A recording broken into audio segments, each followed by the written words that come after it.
Masyarakat menuntut jaminan keadilan, masyarakat semakin kritis terhadap proses peradilan. Yang pertama, kita akan membahas definisi penegakan hukum, yaitu upaya aparatur penegakan hukum untuk memastikan tegaknya norma hukum secara nyata sebagai pedoman perilaku lalu lintas maupun hubungan hukum dalam kehidupan bermasyarakat dan bernegara.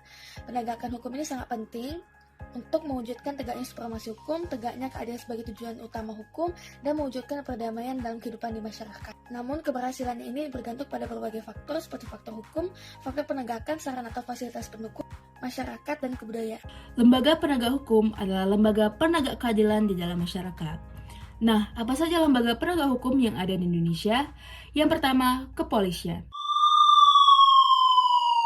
Kepolisian merupakan lembaga yang bertugas untuk memelihara ketertiban dan keamanan negara. Kepolisian berperan sebagai penyidik dalam kasus-kasus pidana. Kepolisian berwenang untuk menerima laporan tindak pidana, mencari bukti, menangkap tersangka, dan tindakan hukum lainnya. Kepolisian juga bertugas sebagai penyidik dan memeriksa tersangka. Yang kedua, kejaksaan. Kejaksaan adalah lembaga yang bertanggung jawab untuk melakukan penuntutan dalam proses peradilan. Kejaksaan juga berperan dalam proses pengadilan yang telah memperoleh kekuatan hukum tetap. Tidak hanya berperan dalam kasus pidana, tapi kejaksaan juga berperan dalam kasus perdata, tata usaha negara, dan memberikan pertimbangan hukum kepada instansi pemerintah lainnya. Yang ketiga itu ada kehakiman. Di mana kehakiman ini memiliki wewenang untuk mengadili sebuah perkara atau memutuskan sebuah sengketa. Yang terakhir itu ada advokat. Di mana advokat ini merupakan para pengacara yang menegakkan hukum dengan cara melayani klien mereka dengan menjadi sebuah penasihat hukum bagi mereka ataupun mewakili mereka atau klien mereka sendiri itu dalam sebuah pengadilan dan memperjuangkan hak-hak dari klien mereka ini di hadapan hukum. Namun sayangnya pada masa saat ini kita ketahui bahwa penegakan hukum di Indonesia itu mengalami sebuah dinamika, di mana dinamika tersebut merupakan suatu perubahan ke arah yang lebih buruk.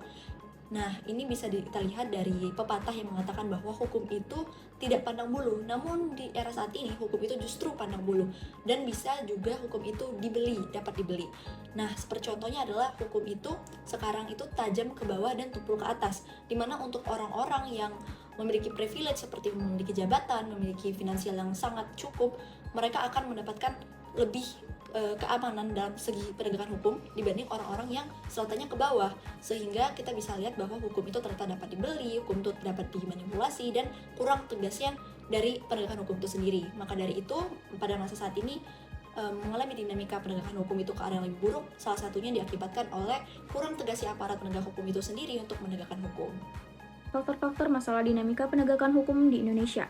Yang pertama, perilaku warga negara khususnya oknum aparatur negara masih banyak yang melakukan praktik KKN, suap, perilaku premanisme, dan perilaku lain yang tidak terpuji. Yang kedua, masih ada potensi konflik dan kekerasan sosial seperti SARA, tawuran, pelanggaran HAM, etnosentris, dan lain-lain. Yang ketiga, maraknya kasus-kasus ketidakadilan sosial dan hukum yang belum diselesaikan dan ditangani secara tuntas. Yang keempat, penegakan hukum yang lemah karena hukum bagaikan pisau yang tajam ke bawah tetapi tumpul ke atas. Yang keenam, pelanggaran oleh wajib pajak atas penegakan hukum dalam bidang perpajakan. Nah, hukum dan peraturan itu memainkan peran penting dalam menjaga ketertiban dan keadilan di masyarakat. Di Indonesia sendiri itu menghadapi berbagai tantangan, seperti yang pertama ada tumpang tindihnya regulasi, di mana banyaknya hukum dan peraturan yang saling tidak konsisten, ini menimbulkan disharmonisasi, contohnya seperti konflik antara UU Cipta Kerja dengan UU KPK. Yang kedua adalah mentalitas petugas, yaitu integritas petugas penegak hukum tentunya sangat penting. Rendahnya mentalitas petugas itu sering menjadi penyebab penyimpangan. Contohnya dapat terlihat dari kasus penyuapan yang melibatkan aparat penegak hukum.